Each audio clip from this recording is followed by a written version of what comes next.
Bonjour et bienvenue dans le JT de la Revue Fiduciaire. On découvre tout de suite les titres de ce mercredi 12 mai. Registre des AT Bénin sans autorisation de la CARSAT, les associations éligibles au Fonds de solidarité et franchise fiscale des organismes sans but lucratif.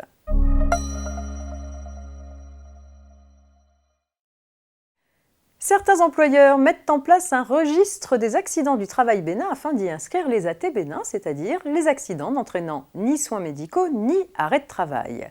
Si les conditions pour recourir à ce registre demeurent inchangées, il est désormais inutile d'obtenir une autorisation de la CARSAT pour le mettre en place.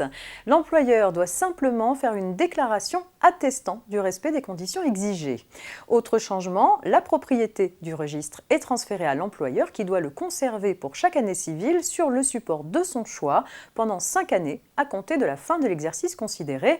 Bien sûr, ce registre doit être tenu de façon à pouvoir être présenté sans difficulté d'utilisation et de compréhension et sans risque d'altération.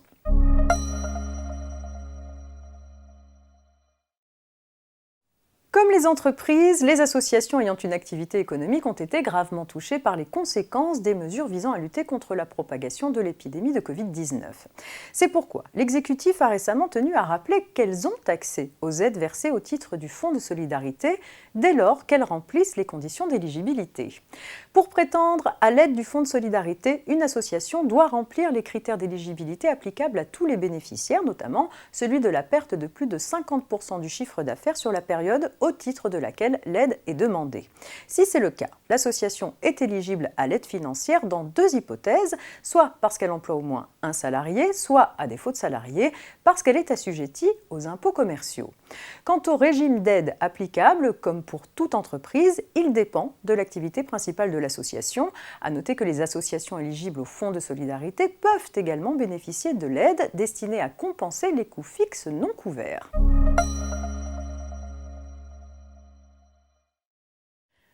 Les organismes sans but lucratif bénéficient sous certaines conditions d'une franchise des impôts commerciaux sur leurs recettes d'exploitation provenant de leurs activités lucratives accessoires. Le seuil de cette franchise d'imposition est revalorisé chaque année.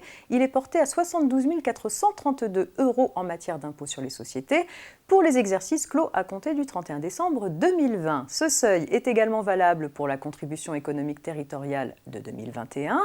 En matière de TVA, le bénéfice de la franchise en base pour l'année civile 2021 est acquis dès lors que le chiffre d'affaires réalisé en 2020 ne dépasse pas 72 432 € et que les recettes de 2021 ne dépassent pas ce seuil.